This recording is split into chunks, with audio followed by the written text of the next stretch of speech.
नमस्कार, news nation आप देख रहे हैं। आपके साथ मैं हूं विद्यानाथ झा और लाख टके की बात में आपका स्वागत है। वाराणसी के सर सुंदरलाल अस्पताल में कोरोना को लेकर हैरान करने वाला मामला सामने आया। यहां एक ऐसी बच्ची पैदा हुई जो जन्म से कोरोना पॉजिटिव है, जबकि बच्ची की मां में कोरोना का संक्रमण नहीं है। जाहिर है यह खबर डॉक्टरों के लिए भी किसी पहेली से कम नहीं है।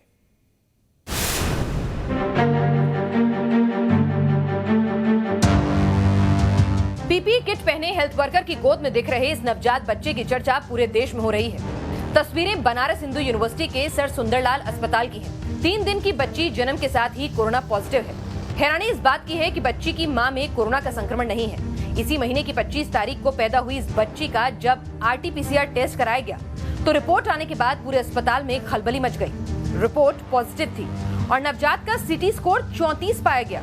स्वस्थ मां के गर्भ से कोरोना पॉजिटिव बच्ची के जन्म को लेकर डॉक्टर भी अचरज में रह गए। मां एसिम्टोमेटिक हो सकती है, वो कैरियर हो सकती है, एसिम्टोमेटिकली वो सफ़र कर रही हो सकती है, ये सारी बातें हो सकती हैं। बच्चे अगर पॉजिटिव है, अब वो जो टेस्ट की बात आई कि नेगेटिव पॉजिटिव, उसके बारे में मैंने पहले से बताया कि टेक्निकल एरर्स हैं, उसमें हो सकती हैं कि भाई हम उसका रीटेस्टिंग कर लें और उसके बाद हम इसमें जजमेंट दें। दूसरा ये होता है कि अगर मान लीजिए वो भी है तो हम एंटीबॉडी टेस्ट करके देखें, तो उससे ये हमें अंदाज़ लग जाएगा कि मदर जो है या तो वो उसको पहले हुआ है या वो सफ़र कर रही है। BHU के एक और सीनियर डॉक्टर ओम शंकर कहते हैं कि मां के पॉजिटिव हुए बिना बच्चे का पॉजिटिव होना संभव नहीं। अब इस केस में जैसे हम मान लिया जाए मदर कुछ दिन पहले कोविड पॉजिटिव थी और अगर उनको कोविड पॉजिटिव रही और अगर बच्चा उसके बाद होता है, जैसे मान लिया डिलीवरी होने से 10 दिन पहले उनको कोविड हो गया, तो उसके बाद अभी जो है कोविड टेस्ट कराने से हो सकता है कि वो निगेटिव हो, लेकिन वो जब बच्चा पेट में था तभी माँ से इन्फेक्शन ले लिया है और वो चूँकि बच्चा माँ के बाद इन्फेक्शन लिया है तो बच्चे में जो इन्फेक्शन है अभी परसिस्ट कर रहा है और माँ का इन्फेक्शन ठीक हो गया। और इसमें ज़्यादातर जो है सीरियस नहीं होता है, अगर सही से इलाज किया जाए तो बच्चा के स्वस्थ हो जाने की पूरी संभावना है। BHU में 19 मई को भी एक मामला सामने आया था, लेकिन इसमें कोरोना पॉजिटिव मां से कोरोना संक्रमित बच्चा पैदा हुआ था। हालांकि इस बार जो मामला सामने आया है वो डॉक्टरों के लिए एक पहेली से कम नहीं। BHU के सर सुंदरलाल अस्पताल में मां कोरोना नेगेटिव और बच्चा पॉजिटिव पैदा होने के बाद एक सवाल खड़ा हो गया है। डॉक्टर इसे अजीब सी घटना मान रहे हैं। हालांकि BHU के मेडिकल सुपरिटेंडेंट का कहना है कि फिर से एक बार RT-PCR जांच कराई जा रही है, क्योंकि RT-PCR की जो जांच है वो 70% ही एफिशिएंसी माना जाता है। तो ऐसे में वो मानते हैं कि कहीं ना कहीं से जांच में कुछ गड़बड़ी हो सकती है। इस बच्चे को देखा जा रहा है, समझा जा रहा है और टेस्टिंग फिर से की जा रही है, माँ की भी और बच्चे की भी। हालांकि अच्छी बात यह है कि माँ और बच्चे दोनों ही इसमें स्वस्थ हैं और दोनों को ही आइसोलेशन में रखा गया है। वीडियो जर्नलिस्ट विपिन सिंह के साथ सुशांत मुखर्जी, न्यूज नेशन, वाराणसी।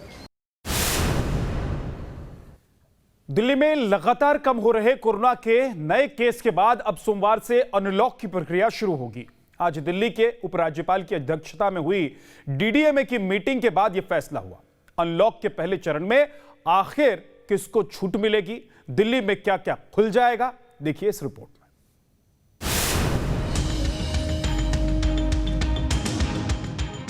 राजधानी दिल्ली में पिछले 20 अप्रैल से जारी लॉकडाउन के बाद अब सोमवार से अनलॉक की प्रक्रिया शुरू होगी। दिल्ली को सीधे पूरी तरह से अनलॉक करने की बजाय फेज वाइज अनलॉक किया जाएगा। पहले फेज में 2 गतिविधियों को छूट दी जाएगी, कंस्ट्रक्शन और फैक्ट्री को खोला जाएगा। अगले 1 हफ्ते के लिए इन 2 गतिविधियों को खोला जा रहा है, कंस्ट्रक्शन एक्टिविटीज़ को और फैक्ट्रीज़ को। इन 2 गतिविधियों को खोला जा रहा है। इस पे जो भी थोड़ी बहुत डिटेल्स हैं वो अभी जब ऑर्डर आएगा उसमें पता चल जाएगा कि क्या क्या एहतियात वहाँ पे बरतनी है। सोमवार से पहले फेज में दिल्ली में 1 सप्ताह के लिए 2 गतिविधियों को खोला जा रहा है। इनमें कंस्ट्रक्शन और फैक्ट्री को खोला जाएगा। जाहिर है पहले फेज में बाजार नहीं खुलेंगे। अरविंद केजरीवाल की माने तो हफ्ते दर हफ्ते जनता और एक्सपर्ट के सुझाव पर बाकी गतिविधियों को भी लॉकडाउन से बाहर किया जाएगा। अब हफ्ता दर हफ्ता हम जनता के सुझावों के आधार के ऊपर और एक्सपर्ट्स की ओपिनियन के आधार पर इसी तरह से धीरे धीरे लॉकडाउन खोलने की प्रक्रिया जारी रखेंगे, बशर्ते कोरोना फिर से बढ़ने ना लगे। अगर बीच में ऐसे लगता है कि कोरोना बढ़ने लग गया तो फिर हमें एक्टिविटीज़ खोलने की प्रक्रिया को भी रोकना पड़ेगा। दिल्ली में पिछले 20 अप्रैल से जारी लॉकडाउन को 5वीं बार 31 मई तक बढ़ा दिया गया था, लेकिन अब 24 घंटे में कोरोना के नए केस 1100 के करीब हैं और संक्रमण दर घटकर 1.5% हो गई है। तो अनलॉक भी जरूरी है, जिससे लोगों की रोजी रोटी का संकट धीरे धीरे खत्म हो। Team news nation. कांग्रेस के पूर्व अध्यक्ष राहुल गांधी ने एक बार फिर से प्रधानमंत्री नरेंद्र मोदी पर कोरोना महामारी मैनेजमेंट में असफल रहने का आरोप लगाया है। राहुल गांधी ने कहा है कि प्रधानमंत्री नरेंद्र मोदी ने अपनी जिम्मेदारी पूरी नहीं की और इसी वजह से देश में कोरोना की दूसरी लहर आई। साथ ही उन्होंने वैक्सीनेशन प्रोग्राम पर भी सवाल उठाते हुए कहा कि अगर वैक्सीन इसी रफ्तार से लगती रही तो मई 2024 में ही हिंदुस्तान की पूरी जनता का वैक्सीनेशन हो पाएगा। वैक्सीन स्ट्रेटजी के बारे में मैंने कोरोना संक्रमण पर कांग्रेस सांसद राहुल गांधी के आरोपों पर बीजेपी ने पलटवार किया है। सूचना प्रसारण मंत्री प्रकाश जावड़ेकर ने कहा है कि पहले तो कांग्रेस को वैक्सीन पर भरोसा ही नहीं था और उसी वैक्सीन पर सियासत करने की अब कोशिश की जा रही है।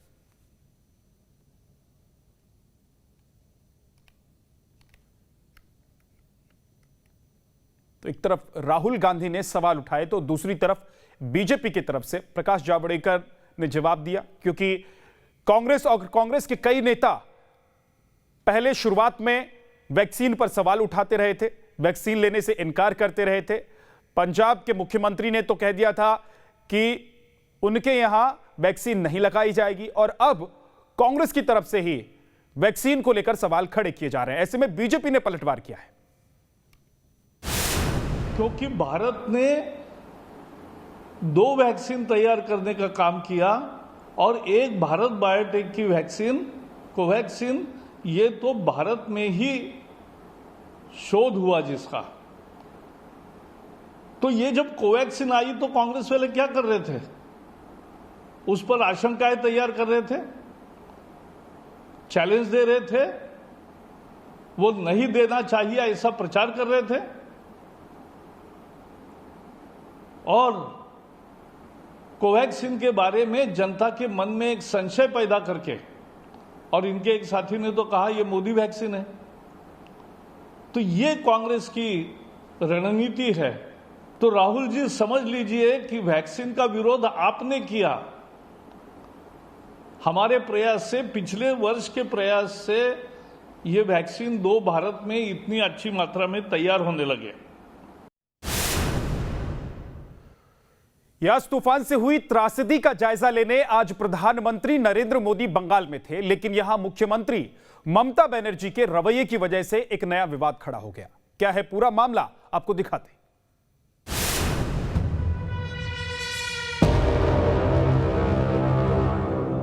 बंगाल और ओडिशा में यास तूफान से त्रासदी का जायजा लेने प्रधानमंत्री नरेंद्र मोदी ने हवाई सर्वेक्षण किया। इसके प्रधानमंत्री मोदी ने रिव्यू मीटिंग बुलाई। तस्वीरें उसी रिव्यू मीटिंग की है। पीएम मोदी के साथ पश्चिम बंगाल के राज्यपाल जगदीप धनखड़ भी मीटिंग में शामिल हैं, लेकिन सीएम ममता बनर्जी की कुर्सी खाली है। सूत्रों के मुताबिक ममता बनर्जी इस बैठक में आधे घंटे की देर से पहुंची, यानी ममता बनर्जी ने प्रोटोकॉल तोड़ते हुए प्रधानमंत्री को आधा घंटा इंतजार करवाया। इतना ही नहीं, खबर यह भी है कि बैठक में तूफान से जुड़ी रिपोर्ट सौंपकर ममता बनर्जी मीटिंग रूम से भी बाहर निकल गई। जाहिर है पीएम के प्रोटोकॉल तोड़ने को लेकर ममता बनर्जी विवाद में आ गई हैं, जिसके बाद ममता बनर्जी ने ट्विटर के जरिए सफाई दी। हिंगलगंज और सागर में समीक्षा बैठक के बाद मैं प्रधानमंत्री से कलाईकुंडा में मिली और तूफान के बाद पश्चिम बंगाल की स्थिति से उन्हें अवगत करवाया। आपदा रिपोर्ट उन्हें सौंपी गई है। इसके बाद मैं अब दीघा में राहत काम की समीक्षा करने के लिए आगे बढ़ी हूँ। इससे पहले मुख्यमंत्री ममता बनर्जी प्रधानमंत्री को रिसीव करने एयरपोर्ट पर मौजूद नहीं थी।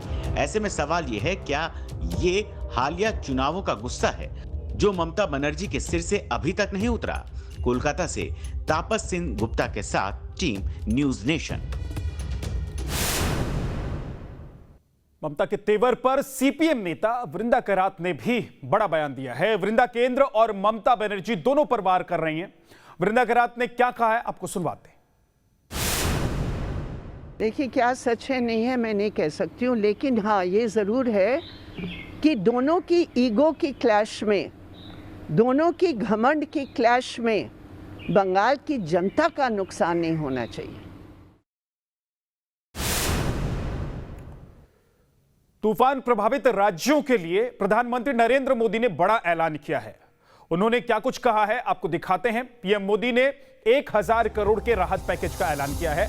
ओडिशा के लिए 500 करोड़ का राहत पैकेज है, जबकि पश्चिम बंगाल और झारखंड को 500 करोड़ का राहत पैकेज दिया गया है। तूफान की वजह से जान गंवाने वालों के लिए मुआवजे का भी ऐलान किया गया है। परिवार वालों को 2-2 लाख का मुआवजा दिया जाएगा, जबकि घायलों के लिए 50,000 के मुआवजे का ऐलान किया गया है।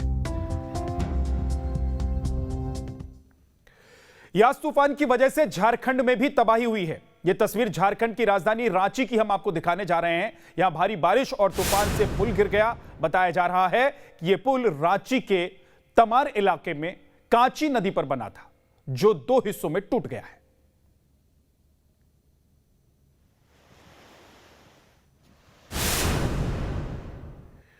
बात बिहार में यास तूफान के असर की करते हैं। पटना में कल शाम से भारी बारिश हो रही है, जिसकी वजह से पटना की सड़कें पानी से लबालब भर गई हैं। निचले इलाकों में सड़कों पर 2 फीट तक पानी भर गया है। पटना के कई अस्पतालों में बारिश का पानी घुस गया है। गांधी मैदान के पास गाड़ियां पानी में डूब गई हैं। ये तस्वीर आप पटना की देख रहे हैं। यास तूफान के बाद यहां पर जो असर दिखाई दे रहा है उसकी ये बानगी है। सड़क पर पानी है, रिंगती हुई गाड़ियां हैं, लोगों के घरों में, अस्पताल में पानी घुस गया। बारिश इतनी ज्यादा हुई कि उस पर काबू नहीं पाया जा सका। लोगों के घरों तक पानी पहुंच गया। भारी बारिश से पटना के गांधी मैदान के पास भी पानी भर गया। गाड़ियां पानी में डूबी हुई हैं। पानी की निकासी के लिए मैनहोल खोल दिए गए हैं। देखिए पटना से News Nation reporter Rajnish Sinha की रिपोर्ट।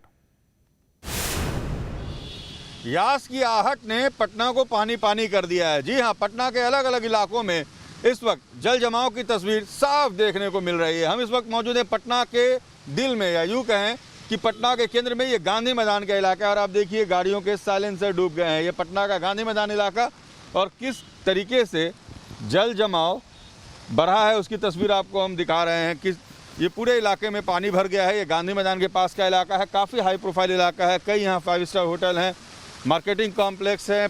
पटना का गांधी मैदान जिसमें तमाम पॉलिटिकल एक्टिविटीज़ होते हैं, रैलीज होती हैं। और देखिए किस तरीके से पानी इस पूरे इलाके में भरा हुआ है। तस्वीर अपने आप में बताने को काफ़ी है कि इस वक्त पटना में एक दिन की बारिश के बाद जल जमाव की स्थिति कैसी है। पटना में नाला रोड का इलाका हो, पत्थर की मस्जिद का इलाका हो, पटना साहिब का इलाका हो, गांधी मैदान का इलाका हो, इन तमाम इलाकों में जल जमाव देखने को मिल रहा है। और लोगों के संघर्ष की तस्वीर सामने आ रही है। मेन होल्स खुले हुए हैं, आप देखिए चैम्बर्स खुले हुए हैं, लेकिन तब भी पानी निकल नहीं पा रहा। और सबसे आश्चर्य की बात कि उन्होंने कोई ना यहाँ इंडिकेशन दिया है, ना यहाँ कोई रेड मार्क है। चैम्बर खुला हुआ है, ऐसे ही छूटा हुआ है। कोई गलती से आया और पता चला चैम्बर में चला गया। चैम्बर लबालब भरा हुआ, पानी निकल नहीं पा रहा है, जो बताता है कि इस वक्त ड्रेनेज सिस्टम किस तरीके से इस इलाके में फेल है। और लोग इस बारिश में संघर्ष करते आपको दिखेंगे। तो जल जमाव की ये तस्वीर पटना की आपको हम पटना के गांधी मैदान के पास की दिखा रहे हैं, जहां पर लबालब पानी। वीडियो जर्नलिस्ट सतेंद्र के साथ रजनीश सिन्हा, न्यूज नेशन, पटना। दिल्ली के डाबरी इलाके में कोरोना काल में कालाबाजारी का भयानक मामला सामने आया है। यहां हजारों ऐसे सर्जिकल ग्लव्स बरामद हुए हैं, जिन्हें इस्तेमाल के बाद फिर से पैक कर बाजार में बेचने की तैयारी थी।